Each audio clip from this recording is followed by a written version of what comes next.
Wonder buys an apron, how Amazon's antitrust lawsuit affects restaurants, and a 24 million Blackbird boost. That's all ahead on this week's Digital Restaurant.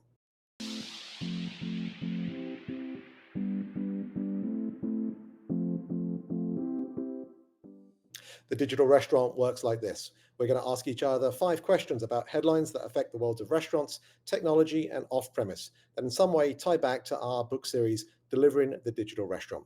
Are you ready? Let's go.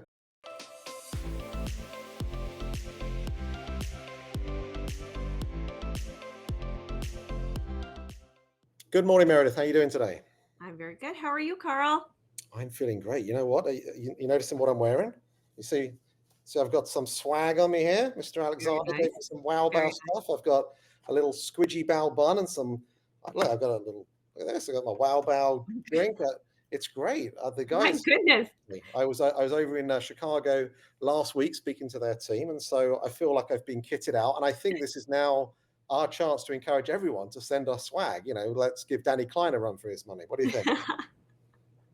My dog would look very cute in a bow Halloween costume. I'm just putting it out there, Jeff Alexander. Okay, very good. Well, got a busy week this week, lots of things going.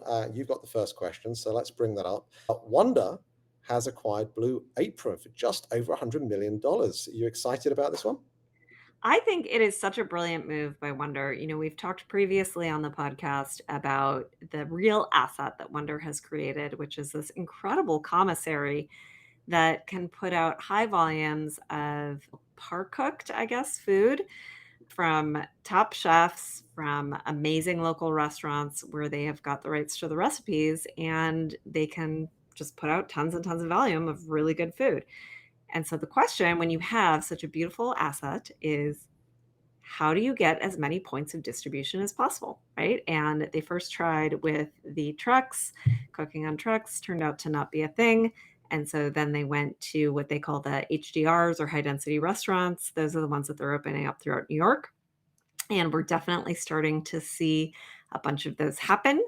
But how do you go faster? And wow, what a way to go faster. You buy a pre existing business who already has a bunch of households signed up and you just send your food out instead of their food. So it'll be really interesting to see how the Blue Apron consumers react to the new product line that's made available to them by Wonder, how quickly they take up on it, if they have high levels of repeat. I think it is a brilliant, brilliant move. They, of course, got it for a song relative to how it IPO'd. So I'm very excited for them. I think it will turn out to be a good thing. Now, having said that, these meal delivery services have not exactly worked, which is why Blue Apron was available for a song. And it will be interesting to see if having this differentiated product that Wonder has available makes them a much better consumer proposition. Next question is for you, Carl. A company called Blackbird acquired $24 million in a Series A funding round. That's a pretty good Series A. So tell us what people love about them. Yeah, it's quite a groundbreaking development, to be honest, in the restaurant tech space, because Blackbird Labs, it's a high-tech loyalty startup, and it's got a pretty impressive founder, Ben Leventhal, who is of Resi and Eater fame. He's successfully raised this $24 million. So it's always a bit of a surprise, I think, in 2023 when we see these types of investment deals. So we should dig into exploring what is it that these guys are seeing as something to be excited about. So it's not just another loyalty program. You know, they're employing cutting edge technology to help independent restaurants collect data about their customers, which again, you might say, well, isn't that what most loyalty programs do? Well, this is a little different because it's connecting blockchain technology and actually has its own digital currency, something called Dollar Fly. And when the customer visits a Blackbird enabled restaurant, they basically simply tap their phone to an NFC reader. And as a result of that, they start earning benefits and perks. And this could range from anything from free drinks to special off menu items, and maybe even the ability to text the restaurant in real time. But here's the kicker. Both customers and restaurants earn that digital currency. It's not just the customer. So it can be used to purchase rewards or even incentivize data sharing.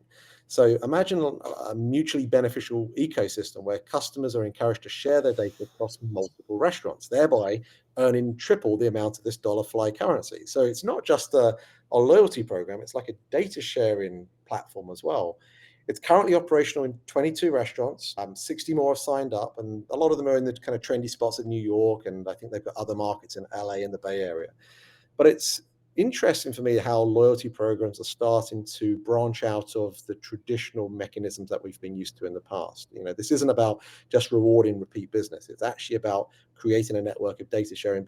And I think, as we advocated for in the past, the digital maturity, when you approach the concept of loyalty, not just about a means to recognize and support your most loyal customers, but also to acquire data and to encourage increased purchase rate for every customer segment that is signed up.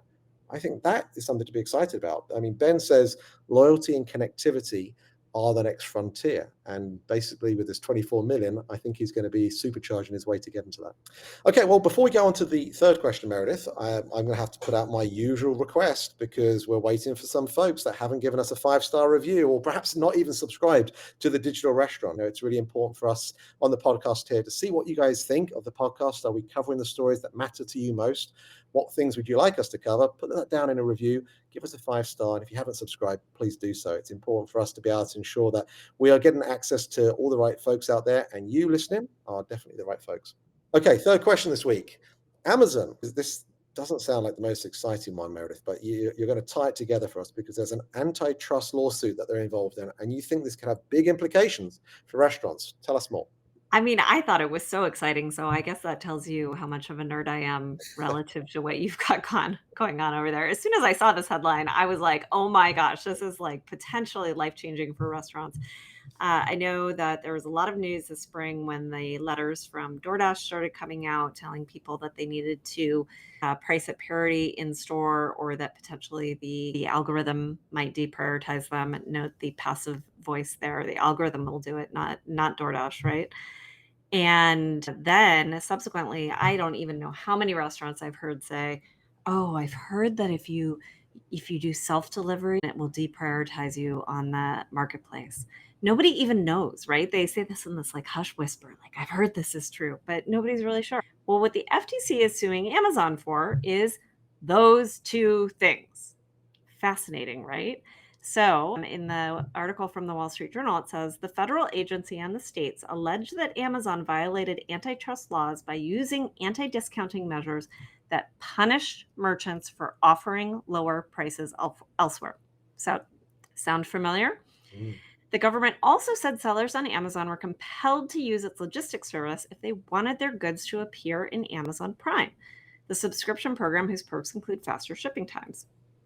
Such quote unquote tying, the complaint says, illegally restricts sellers' choices and reduces product selection available to Amazon's rivals. So, this case is all about how Amazon works with their merchants. In the case of DoorDash or Uber, that would be how those marketplaces work with the restaurants, right? And those are the exact same two things that we've been hearing about in the restaurant industry.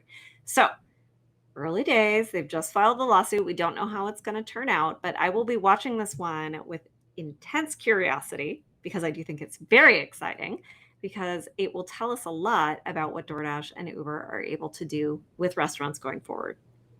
You've convinced me. I agree. I see why we've now got it on the podcast. This makes so much sense. You're very smart, and I always tell this to you. So well done, you. Okay, and now DoorDash, Carl. DoorDash is incentivizing guests to dine out. That's a surprise. Aren't they about Yes. delivery? Well, it's another experiment, I think it's fair to say. It's a feature called dine-out, and it's currently under some small-scale testing, as DoorDash tend to do, but who knows? It could be something that becomes bigger. It's very different to their traditional delivery-centric model, because they're incentivizing customers to actually dine in at certain restaurants. So customers who check in at eligible restaurants through the DoorDash app can therefore earn DoorDash credits. The company hasn't disclosed which restaurants or users are currently eligible for this, so I don't know where it's happening, this test, but they haven't talked about the size of the discounts, but supposedly they can be quite significant. And there was a user that reported receiving a $20 in credit for doing this in the Bay Area, so at least we know there are some tests happening in the Bay Area. How does this differ from traditional loyalty programs, or even DoorDash's own Dash Pass model? Well, we know the traditional loyalty programs often focus on repeat visits and long-term engagement, offering points, rewards, as we were talking about before. But this dine-out feature is providing immediate gratification through these credits, right? So directly encouraging in-person dining experiences. And I think as a result of that, they're again trying to connect the customer to think, when you think of food, think of Doordash. When you think of eating in any occasion, whether it be when you're at home or in the office, or perhaps when you're going out, think of Doordash. It could be a multifaceted approach as well with their restaurant partners, because not only does it give customers more reasons to use the Doordash app, it also provides restaurants with another avenue to attract patrons, right? So the check-in function could be a gold mine of data for them if they share the data. But one way or another, DoorDash are finding more and more ways to be able to engage their customers and the restaurant partners to be able to drive more revenue. Okay, last up this week, the annual QSR drive-through report came out. I know we always look at this with some interest. And of course, your old company, Taco Bell, were in the news, having got another win. But you dug into this and have a few insights to share. Indeed. I do love a good report full of data. It's excellent. They survey a whole bunch of consumers about their experience in drive-through across many, many different brands every year, and are able to talk about what the experience of being in a drive-through is like, which I think is fantastic. So they focus in on the things that matter most in drive-through. So, what I want to talk about in particular are speed and accuracy. The headlines that I have seen have talked about, oh, Taco Bell having the fastest service time 3 years in a row, huge improvement in fastest total time. That page that you're on there right now shows in 2021, Taco Bell is at number 5. In 22, they were at number 2. And in 23, Taco Bell coming in at number 1. That is fantastic. But let's flip forward a few pages, Carl. I've got my marching orders here. I know where you want us to go. All right, now we're looking at accuracy. Taco Bell is almost nowhere to be seen. Oh, yeah, they were number 2 in 21, but as their speed improved, their accuracy, apparently relative to the other folks in the study, got worse. They are no longer in the top 5 on order accuracy, which kind of leads you to believe that there's a little bit of a trade-off between speed and accuracy. And, kind of intuitively makes sense that the faster I try to do something, the more mistakes I'm going to make. I know that's personally true for me, so I'm guessing it's true for a lot of people. But some very interesting things in this report because it delved deep into innovation locations, and in particular talked about the innovation locations of McDonald's and Taco Bell. And for both McDonald's and Taco Bell, their innovation locations dramatically improved times, right? And a full minute. And Taco Bell, it's almost like astounding 2 minutes and 31 seconds. That is a really fast location. And I would like to be a consumer going through that drive through. So let's see what happened to accuracy.